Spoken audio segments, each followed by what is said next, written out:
उम्मीद है आप सभी अच्छे से होंगे और बातचीत का सिलसिला जो है ना लगातार चल रहा है।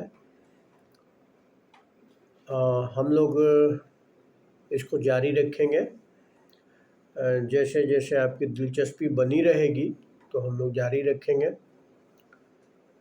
एक सवाल या कई लोग अक्सर पूछते रहते हैं कि सर इतिहास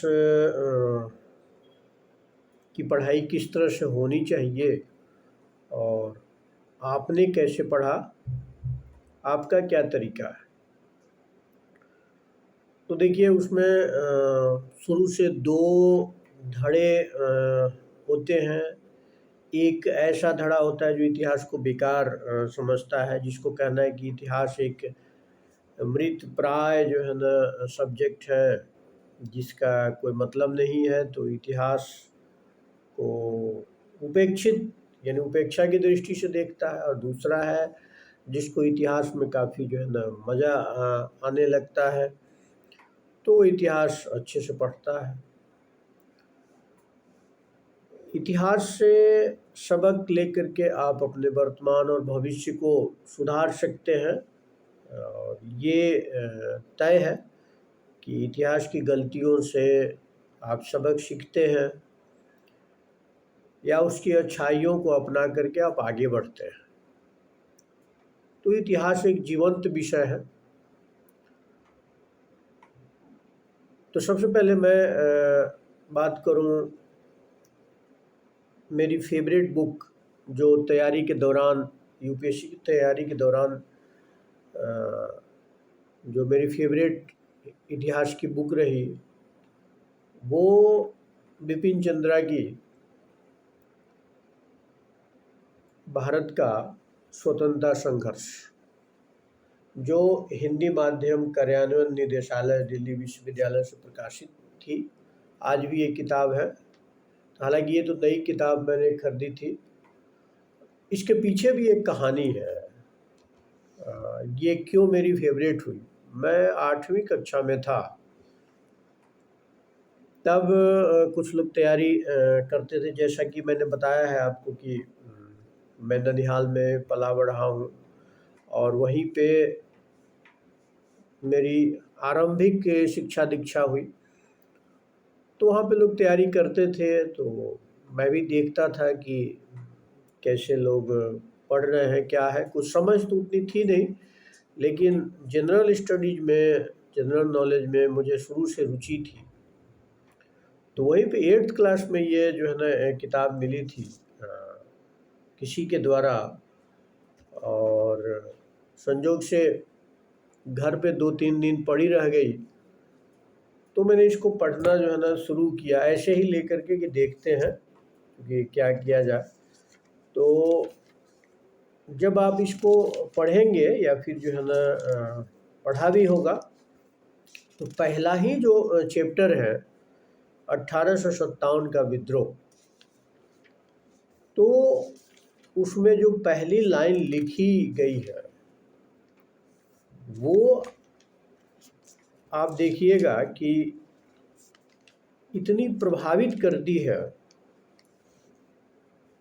और मुझे उस वक्त काफ़ी इसने प्रभावित किया था। एकदम ये पूरी किताब एक कहानी की तरह चलती है और इसकी भाषा शैली बड़ी अच्छी है और आपको काफ़ी जो है ना इंटरेस्टिंग लगेगी। मुझे लगता है कि हर एक परीक्षार्थी को, विद्यार्थी को इस किताब को पढ़ना चाहिए।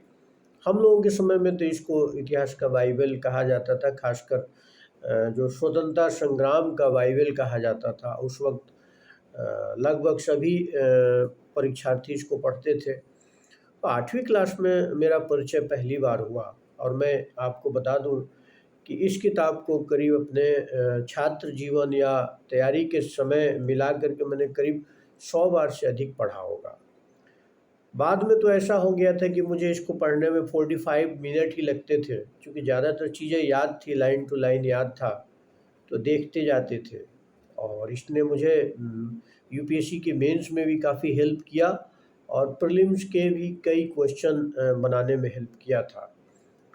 तो पहली लाइन जो उस वक़्त मैंने पढ़ा और जो मुझे काफ़ी आकर्षित किया, आप भी सुनिए 2-4 लाइन। 11 मई 1857 दिल्ली की सड़कों पर सवेरा अभी उतर ही रहा था। ज़िंदगी की हलचल शुरू नहीं हुई थी, तभी मेरठ से आए सिपाहियों का एक दस्ता यमुना पार कर शहर में पहुंचा। उन्हें सामने दिखाई दिया चुंगी का दफ्तर, उन्होंने उसमें आग लगा दी। फिर लाल किले की तरफ बढ़ गए।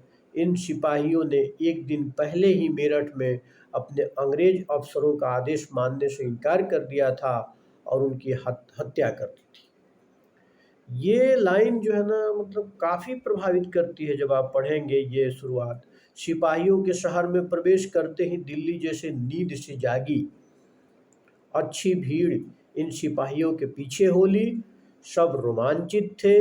राजघाट दरवाजा पार कर ये लोग लाल किले के भीतर पहुंचे। सिपाहियों का यह दस्ता यहाँ मुगल सम्राट बहादुर शाह द्वितीय से यह अपील करने आया था कि सम्राट इन सिपाहियों का नेतृत्व स्वीकार करें।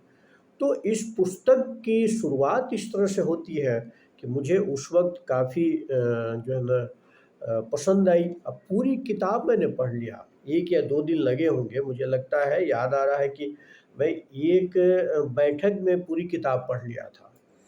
बाद में हालांकि कई बार इसको पढ़ा 11th-12th में, जब मेरा रुझान धीरे धीरे हुआ। और उसके बाद अगर आपके पास किताब होगी तो आपने पढ़ा होगा, तो फिर इतने अच्छे तरीके से कई चीज़ों को लिखा गया है और सिंपल लैंग्वेज में। जैसे आप मान लीजिए कि संथालों का विद्रोह है, बिरसा मुंडा का विद्रोह, पावना का विद्रोह, उस वक्त इसी से प्रश्न भी आ जाता था। पावना के विद्रोह इसी के लाइन को कोट करते हुए यूपीएससी में प्रश्न भी आता था। तो ये मेरी फेवरेट किताबों में से एक है और आज भी जब भी मौका मिलता है तो मैं इसको दोहरा लेता हूँ या पढ़ लेता हूँ। आज तो कोई बाध्यता है नहीं कि नहीं कोर्स की किताबें मुझे पढ़नी है या फिर समय पे पूरा करना है, तो एक हॉबी के लिए एक किताब को मैं रखता हूँ, पढ़ता हूँ। और ये तो चूँकि नई किताब है, वो मेरी जो पुरानी किताब थी इतना मैंने रंगा था उसको, ठीक है, कि जो है ना कोई देखता था तो उसको कहता था कि गजब किताब है। और पेज भी उसको अलग हो गए थे, फिर भी चिपका करके सेलो टेप वगैरह से, और उसी को पढ़ता था। देखिए, जो किताब आप पढ़ रहे हैं, कई बार जिस पे आपने निशान लगाया है, आप जो है ना हाईलाइट किया है, उसी को पढ़ना चाहिए, क्योंकि लास्ट में रिवीजन करने में वो काम आता है। तो बड़े अच्छे बंग भंग आंदोलन और स्वदेशी आंदोलन को इसमें अच्छे तरीके से लिखा गया है। इवन होम रूल लीग आंदोलन को मुझे लगता है कि इससे बेहतर जो है ना किसी दूसरी किताब में नहीं लिखा गया है। गांधी आंदोलन के बारे में पढ़ेंगे और या भगत सिंह, सूर्य सेन और क्रांतिकारी आतंकवादी जो है सविनय आंदोलन, सारे चैप्टर अच्छे हैं। तो एक बार मुझे लगता है कि इस किताब को पढ़ लेना चाहिए, freedom struggle of India, Bipin Chandra, ठीक है। तो ये किताब जो है ना मुझे काफ़ी अच्छी लगी। दूसरा मैं बता दूं कि जो यशपाल एंड ग्रोवर की आधुनिक भारत, जिसको बीएल ग्रोवर भी कहते हैं, उसमें कंटेंट आपको बड़े अच्छे मिलेंगे। और समय ऐसा आ रहा है कि आप रेडीमेड किताबों को कम पढ़ें और टेक्स्ट बुक को ज़रूर पढ़ें। अगर आपके पास समय है तो टेक्स्ट बुक ज़रूर पढ़ें। तो उसमें एक यशपाल और ग्रोवर की जो आधुनिक भारत है, वो जो आपको 1757 या कहें कि 1707 से लेकर के आपको आज़ादी तक के बारे में उसमें काफ़ी अच्छे से दिया गया है। ख़ासकर आप जितने वायसराय या गवर्नर जनरल हैं या बंगाल के जो नवाब वगैरह थे वहाँ से देखे, पेशवा वगैरह, मतलब काफ़ी सिख साम्राज्य के बारे में, सिखों के बारे में भी अच्छे से दिया है। इसके अलावा जो जो कॉन्स्टिट्यूशनल डेवलपमेंट हुआ है, संवैधानिक विकास, उसमें अच्छे, तो बीएल ग्रोवर की किताब भी अच्छी सी पढ़नी चाहिए। हम लोग तो चूँकि ऑप्शनल दिया करते थे, सुमित सरकार भी पढ़ते थे, रजनी पाम दत्त भी पढ़ा है, बहुत सारी किताबें पढ़ी है। और चूँकि उस वक़्त ऑप्शनल हुआ करता था और प्रीलिम्स में भी ऑप्शनल आता था, तो इसलिए बहुत डीप में पढ़ना पड़ता था। मध्यकालीन भारत भी कई किताबें पढ़ी, लेकिन सतीश चंद्रा की जो किताब है वो मुझे काफ़ी अच्छी लगी और सतीश चंद्रा को मैंने कई बार पढ़ा। उसी तरह से अगर पीछे और जाए एंशिएंट में, तो एंशिएंट में झैंड श्रीमाली की बुक जो आती थी, केसी श्रीवास्तव की किताब भी हमने पढ़ा, काफ़ी मोटी हुआ करती थी उस वक्त। आजकल वो चूँकि ऑप्शनल है नहीं तो उतना पढ़ने की ज़रूरत नहीं है, लेकिन एनसीईआरटी की जो पुरानी बुकलेट है, जो आपको आर एस शर्मा की जो एंशिएंट इंडिया है, सतीश चंद्रा की मिडाइवल इंडिया है, या फिर जो है ना आपको बिपिन चंद्रा की जो मॉडर्न इंडिया है, तो वो बुकलेट ज़रूर पढ़ना चाहिए। साथ साथ नई एनसीईआरटी का भी अध्ययन कर लेना चाहिए। तो पढ़ने का तरीका क्योंकि ऑप्शनल था, धीरे धीरे जो है ना इंटरेस्ट आने लगा। इतिहास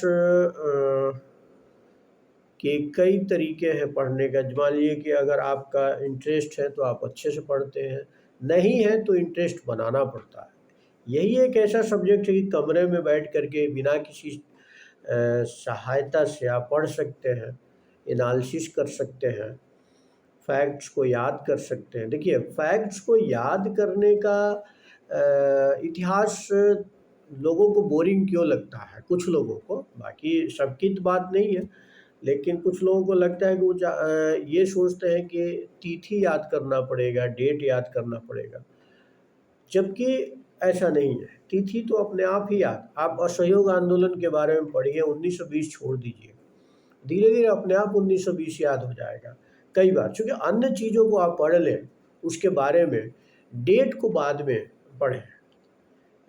इम्पोर्टेंट डेट तो ऐसे भी याद हो जाता है बार बार पढ़। तो याद करने की आप क्रोनोलॉजी जानिए। सबसे पहले तो आप पाषाण काल से लेके 1947 तक का क्रोनोलॉजी, कब कौन कैसे आया।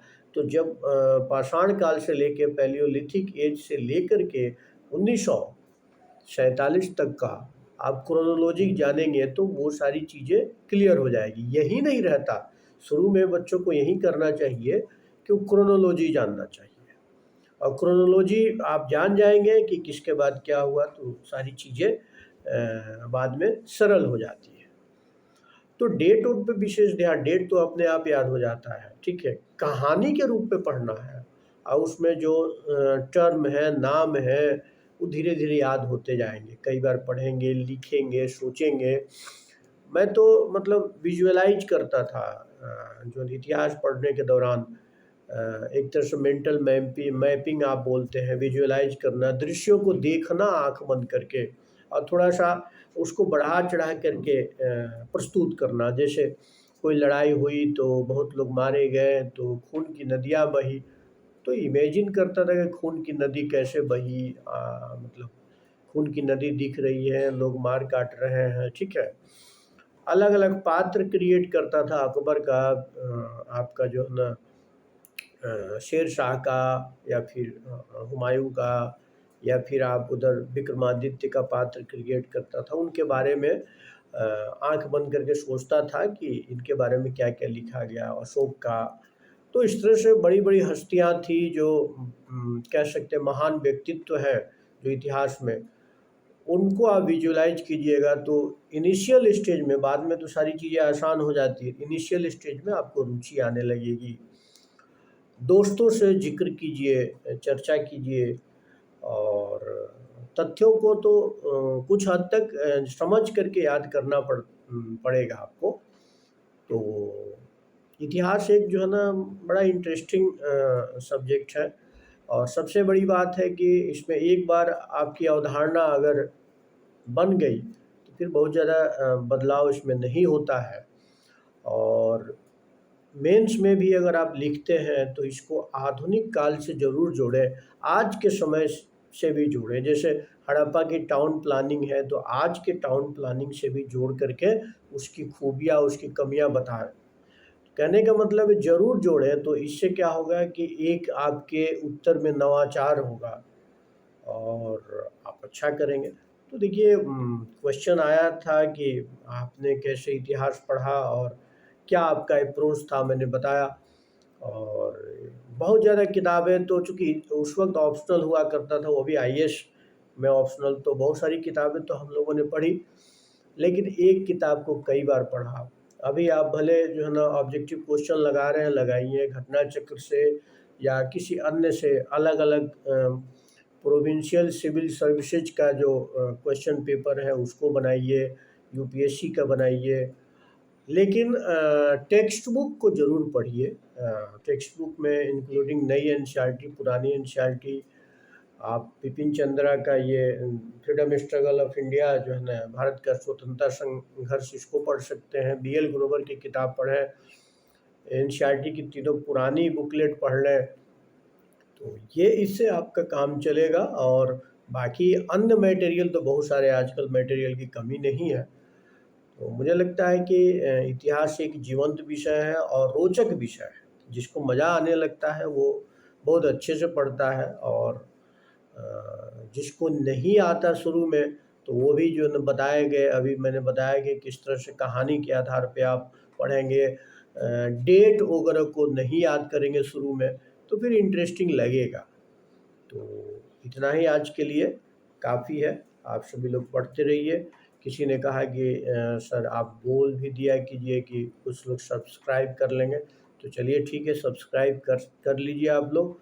और उससे होगा कि हम लोग रेगुलर बातचीत करते रहेंगे और आपको फ़ायदा होगा। धन्यवाद।